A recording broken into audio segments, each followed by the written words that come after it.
Friends, அஸ்ஸலாமு அலைக்கும். நம்ம இன்றைக்கி வீடியோவில் என்ன பார்க்க போகிறோன்னா, மக்ரூனி எப்படி ஈஸியாகவும் செம்ம டேஸ்ட்டாகவும் செய்யலாம் அப்படிங்கிறது தான் ஃப்ரெண்ட்ஸ் பார்க்க போகிறோம். வீடியோவை கடைசி வரைக்கும் ஸ்கிப் பண்ணாமல் பாருங்கள், உங்களுக்கு ரொம்பவே யூஸ்ஃபுல்லாக இருக்கும்.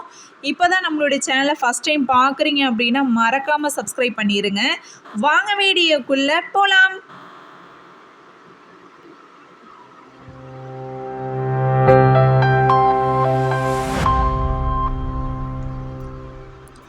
ஒரு பாத்திரம் எடுத்துக்கோங்க. அதில் கொஞ்சமாக எண்ணெய் ஊற்றிக்கோங்க. கொஞ்சம் அகலமான பாத்திரமே எடுத்துக்கோங்க ஃப்ரெண்ட்ஸ். பட்டை கிராம்பு நம்ம ஆட் பண்ணிக்கலாம். பட்டை கிராம்பு பொரிஞ்சு வரட்டும். நான் இன்றைக்கி 1/2 கிலோ அளவு மக்ரூனி எடுத்துருக்கிறேன் ஃப்ரெண்ட்ஸ். அதாவது வெஜ் மக்ரூனி தான் இப்போ நம்ம செய்ய போகிறோம். உங்களுக்கு மக்ரூனி எவ்வளோ தேவையோ அந்த அளவு நீங்கள் எடுத்துக்கோங்க. இது எப்படி செய்கிறதுன்னு பார்க்கலாம் வாங்க. நான் 4 வெங்காயம் கட் பண்ணி ஆட் பண்ணிக்கிறேன் ஃப்ரெண்ட்ஸ். உங்களுக்கு வெங்காயம் எவ்வளோ தேவையோ அந்த அளவு நீங்கள் கட் பண்ணி ஆட் பண்ணிக்கோங்க. வெங்காயம் வதங்கிறதுக்காக நம்ம கொஞ்சமாக உப்பு ஆட் பண்ணிக்கலாம். வெங்காயத்தை நல்லா வதக்கி விடுங்க ஃப்ரெண்ட்ஸ். இஞ்சி பூண்டு விழுது நம்ம சேர்த்துக்கலாம். இஞ்சி பூண்டு ஸ்மெல் போகிற வரைக்கும் நல்லா வெங்காயத்தோடு இந்த மாதிரி வதக்கி விடுங்க. இதுக்கு தேவையான மசாலா பொருட்கள் பார்த்துடலாம். மிளகாய்த்தூள், மஞ்சத்தூள், மல்லித்தூள், சீரகத்தூள், மெழுகுத்தூள், கரம் மசாலா.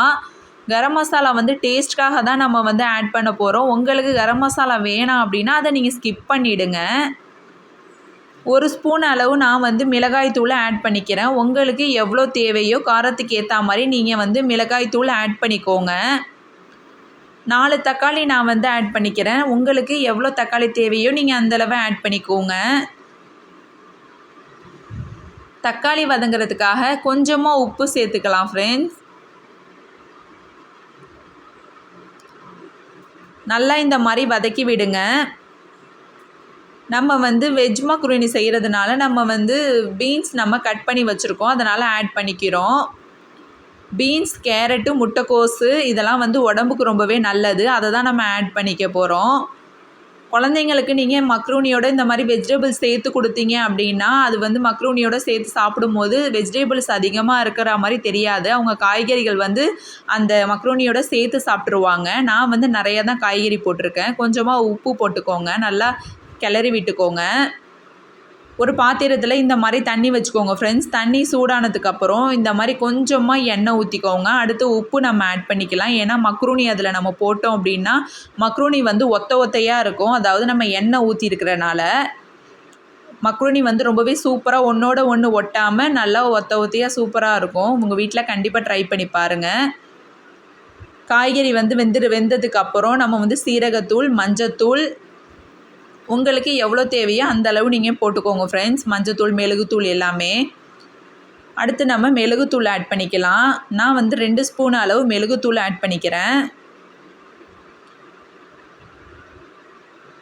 கொஞ்சமாக நம்ம கரம் மசாலா ஆட் பண்ணிக்கலாம் ஃப்ரெண்ட்ஸ். அடுத்து மல்லித்தூள் ஆட் பண்ணிக்கலாம். நல்லா இந்த மாதிரி வதக்கி விட்டுக்கோங்க.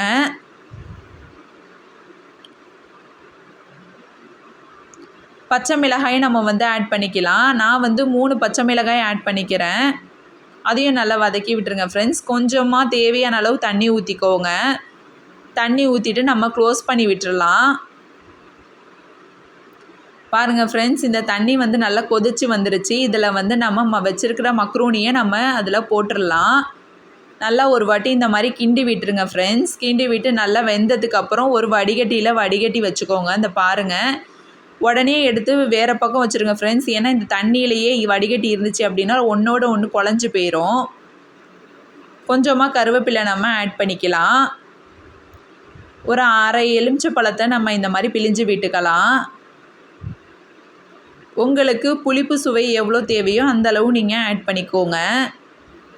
பாருங்கள் ஃப்ரெண்ட்ஸ், இந்த மாதிரி நல்லா வதக்கி விட்டுருங்க. வச்சுருக்கிற மக்ரூனியை அதில் நம்ம போட்டுடலாம். பாருங்கள் ஃப்ரெண்ட்ஸ், பார்க்கும்போதே எப்படி ஒத்தையாக இருக்குது பாருங்கள். ஒன்றோட ஒன்று ஒட்டி இல்லாமல் குழஞ்சி போகாமல் இந்த மாதிரி இருக்குது பாருங்கள். இதையும் நல்லா இந்த மாதிரி கிண்டி விட்டுருங்க ஃப்ரெண்ட்ஸ். பார்க்கும்போதே ரொம்பவே கலர்ஃபுல்லாக இருக்குது.